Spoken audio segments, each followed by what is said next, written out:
Taip, kelionė tęsiasi, šitas video skirtas YouTube platformai, senai ten nekėliau jokių video, tai štai aš jau esu baigęs triatlono distanciją, šiandien baigiau sprinto triatlono distanciją, 750 metrų plaukti, 20 km važiuoti dviračiu ir 5 km bėgti.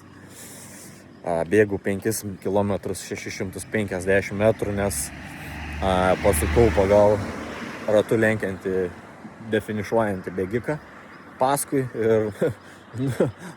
ir nežinodamas trasos iki galo, neįsigilinęs bėgimą prieš tai, apibėgu ratelį, kuris yra maždaug 650 metrų. Tai daug situacijų, kurios pravers ateityje, tai ir plaukime. Žodžiu, visų pirma, nepaspaudžiau laikrodyje starto ir nefiksavo man laikrodis jokių duomenų, išskyrus paskutinį kilometrą bėgime įjungiau. Plaukime užsiėmiau gerą plaukimo distanciją, kur mažiau žmonių.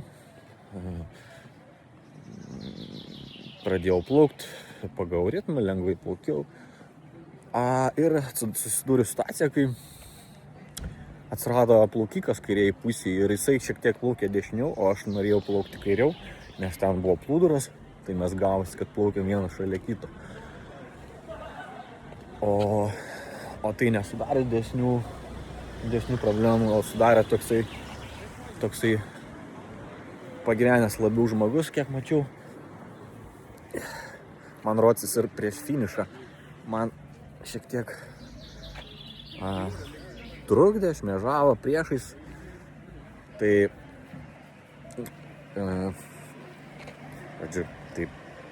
šiek tiek buvau užkabintas už kojas, tada patirtis kitam kartui nereaguoti, ar tai tiesiog smarkiau mušti koją, o šiek tiek,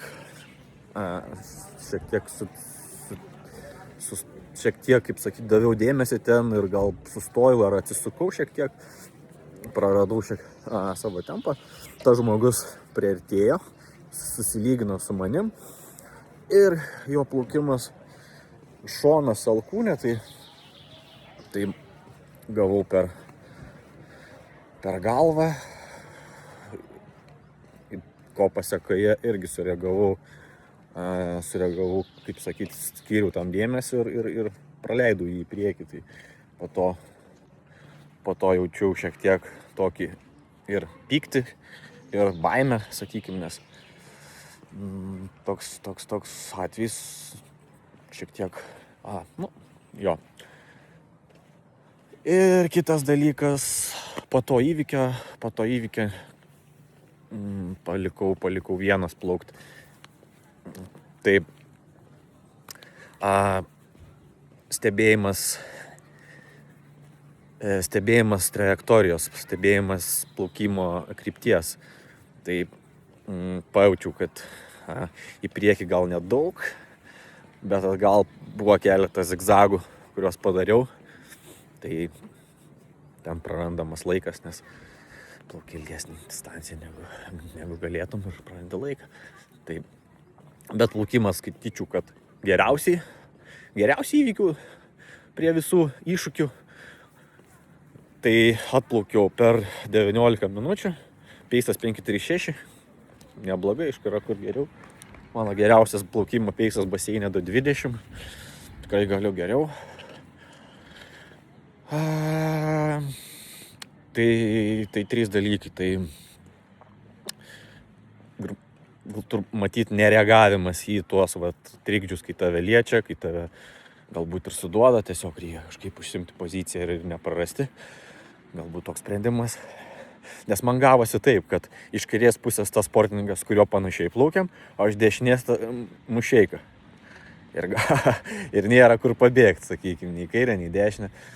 Tai gavosi, kad užleidau poziciją.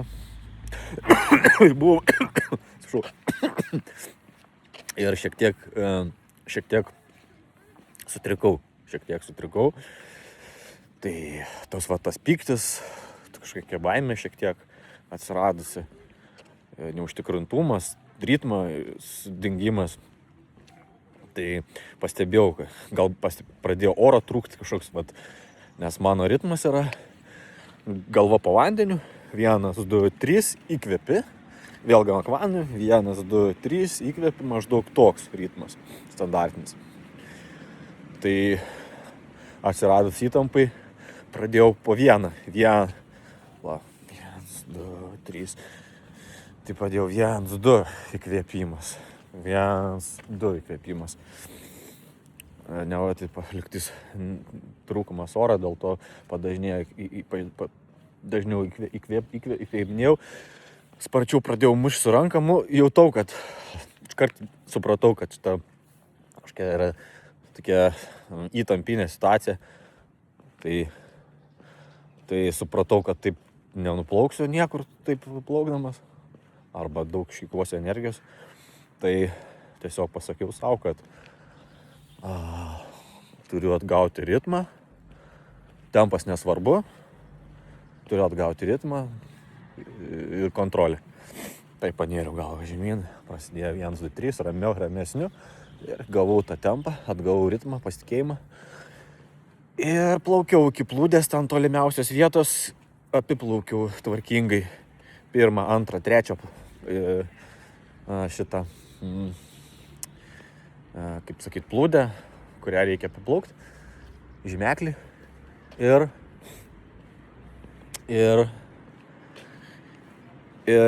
padariau porą zigzagų, per daug priplaukiau prie kairės pusės meldo, grįžau atgal, vėl tam mėčiausi šiek tiek, nežymiai, kadangi laikrodis buvo jungtas, tiksliai negaliu pasakyti, man taip atrodė, kad tai buvo, mačiau, bet iš esmės neblogai, aplenkiau maždaug 20 sportininkų vandenį, manau, geras rezultatas. Ir tada sugaišau begalę laiko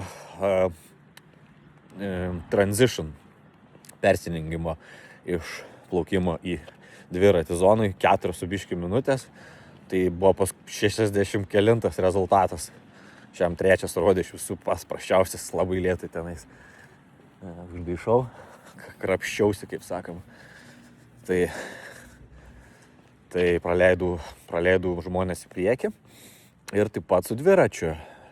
Su dviračiu praradau laiko užlipdamas. Tai tik užėjęs už linijos, nes galima ant dviračio lipti prasivedus jį už mount linijos, čia užlipimo linijos, tiek toliau nuo zonos, kur rengiesi. Kėliau koją ir nuslydau, bet nenugriuvau. Tada iš kitos pusės, aišku, man jaudulį kėlė tai, kad tas žmogus, kuriuo bendravom prieš plaukimą, aš greičiau atėjau į persirengimo zoną, bet jisai tada minutę po manęs atėjo, bet greičiau persirengė ir išbėgo. Ir aš tuo metu, kai bėgau, buvau iš paskos jam dviračių ir jis irgi ten klydo, kažkas jam iškrito. Ir tas buvo jauduliukas, kad čia šansas, kaip sakyti, ar tai aplenkti, ar tai neatsilikti. Tai irgi tas toksai tokia pamaka, kad užsėdimas ant dviračio turi būti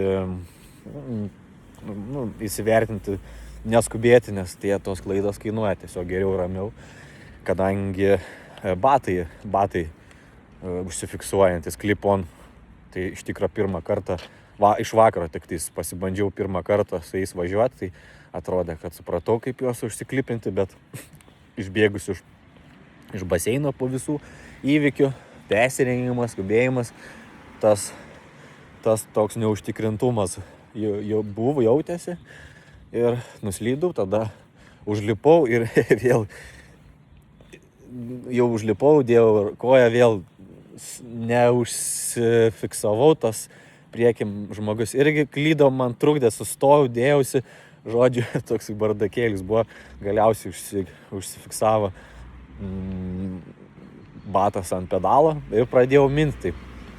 Irgi neturiu, dviratis yra naujas, ta prasme, naujas modelis, aš jį nusipirkau tik tais prieš 3 ar 4 dienas prieš startą, galvau startuosiu savo senu MTB, bet kažkaip atėjo mintis, kad reikia vis dėlto nedaryti, negaišinti savęs ir įsigyti, nes skirtumas yra didelis, tai tarp mačiau, greičiau man apie 10 km pagreitėjau, 8 gal per valandą, tai ir gera patirtis jau nauja, jau yra pamokų.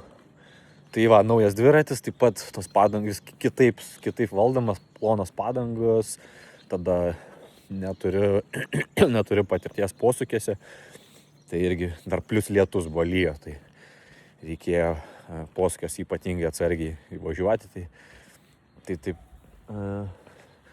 naujai viskas vyko naujai besimokant. Tai pirmas, ten 2 ratai po 10 km buvo. Tai pirmas kilometras ar 2 miestelyje duobėtas kelias toksai, žodžiu, net restauruotas. Tai kas yra pavojinga, kai plonos padangos, jos bijo šitų smūgių tokių, kaip sakyti, kietų duobės, tai reikėjo labai pasaugoti, nepasidaryti savo finišo anksčiau laiko. O po to tiesus geras naujintas kelias, apsuskimas, grįžimas atgal, 1 ratas. Tai žodžiu, pirma visą laiką dar mintis buvo, kadangi aš mėgstu su laikrodžiu sportuoti, kad galėčiau paskui ir tiesiogiai stebėti savo tiek širdies darbą, tiek greitį ir matyti, ar man reikia čia pasistengti labiau, ar aš čia tinginiauju, kaip sakoma, ar palaikau tempą, tai aklai po to analizė, po sporto distancijos analizė, pilna suprasti, kaip sekėsi, sujungti duomenis su pojūčiais, kurie buvo. Tai tas visą laiką buvo viduj, kad toks kaip kaltės jausmas, kaip nepasitenkinimo, kažkoks, kad neturiu tų duomenų, nei turėsiu, nei turiu, tas kankino. Tai pirmą ratą dviračio, testavau ir dviratį, ir bandžiau prisivyti ir priekį sportininką. Tai nieko per pirmą ratą neaplenkiau. Ir antram rate jaučiau, kad jau juntu dviratį ir kad jau nėra kur trauktis.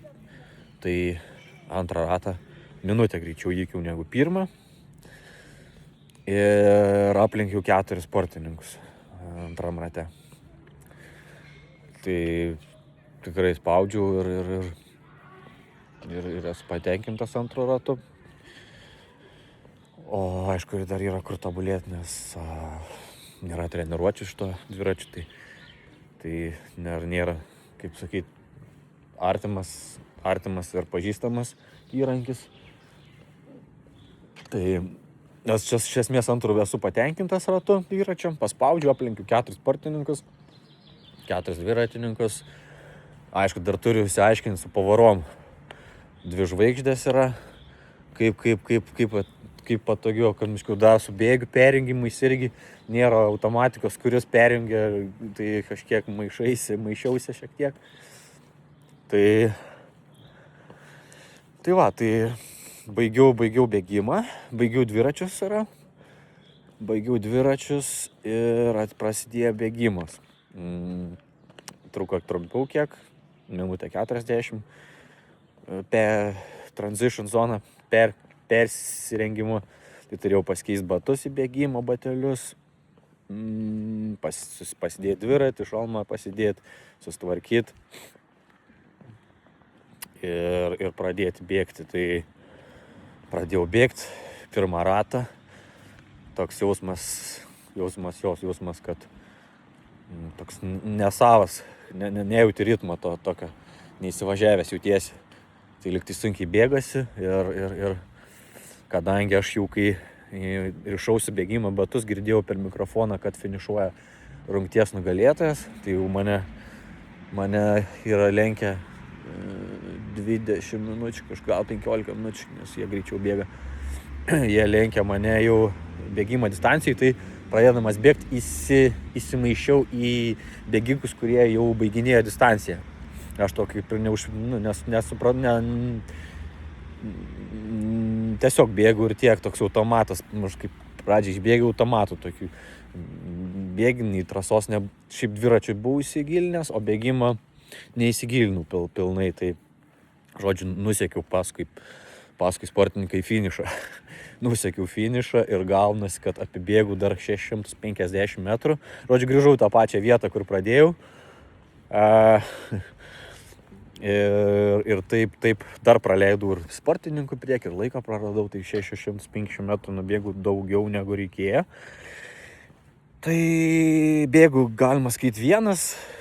Pradžiai ten buvo pum aplinkiau vieną, kitas atitrūko nuo manęs. Tai bėgu vienas visą pirmą ratą.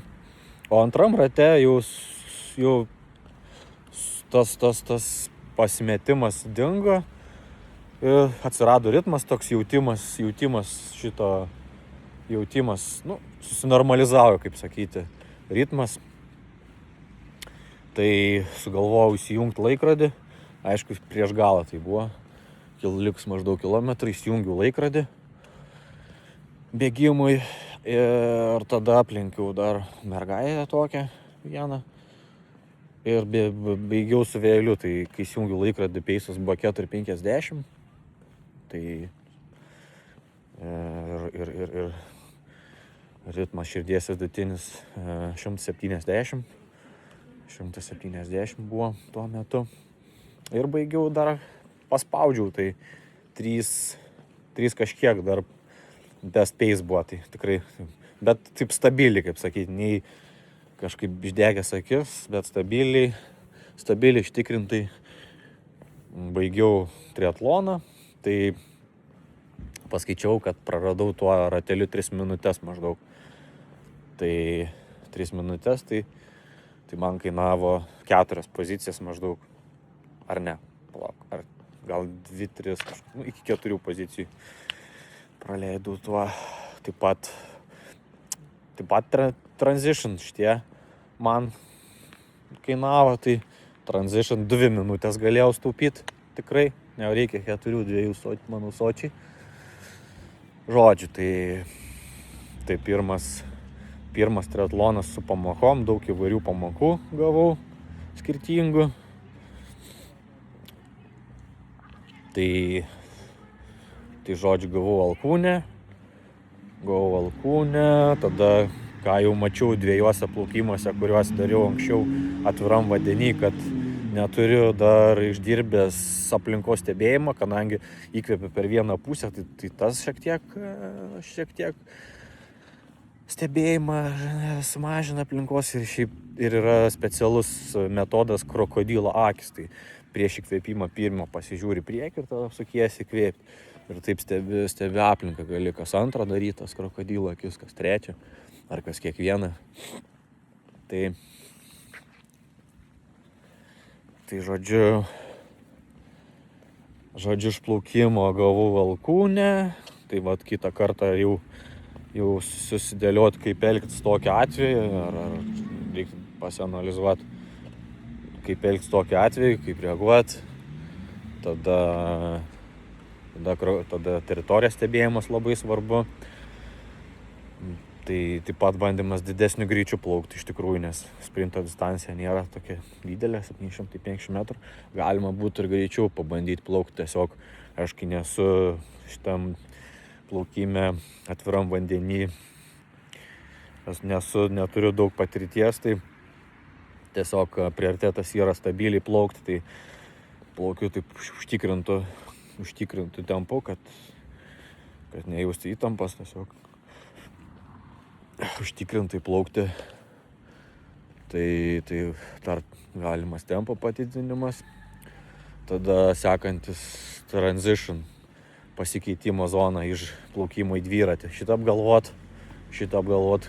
gal pabandyti realiai treniruotis reikia. Treniruotis ir atidirbti transition. greitesnį, bent 2 minutėm pagreitinti. Aišku, važiuodamas dviračiu nieko negėriau, netrodo, vis nėra laiko, vėjuosi, bet šitą reikia pastaisyti. Tai surasti laiką atsigerti, nes skysčiai, dehidratacija. Tai kas čia dar buvo?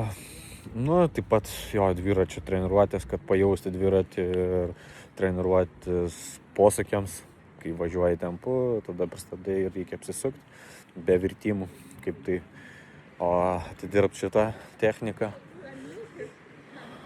Ir testuotis vidutinį greitį, koks gali būti. Tai šiuo momentu buvo 30 km/h. Tai koks galėtų būti tas, ar dar yra vietos tam kelt. Taip pat jo užlipimas, nulipimas, daugiau užlipimas, produktyvus, greitas užlipimas, kaip stabiliai užlipti, užsiklipinti tikriausiai, tai neskubėti ir pradžiai ant žemės, tiesiog vieną pedalą užsiklipinti ir tada tik pradėti važiuoti. Nu ir bėgimas, nedaryti tokių kvailų klaidų, signalizuoti rasas prieš varžybas, jau praeiti bent jau pravažiuoti, kad būtų pirminis. Pasižiūrėti va tuos nusukimus, kad nesuklystų, nenusukti, kur nereikia.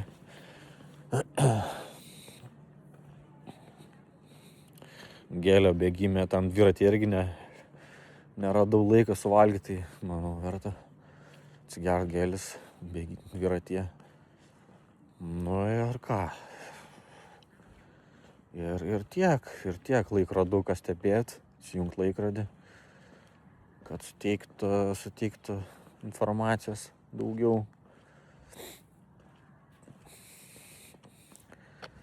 Kaip ir viskas.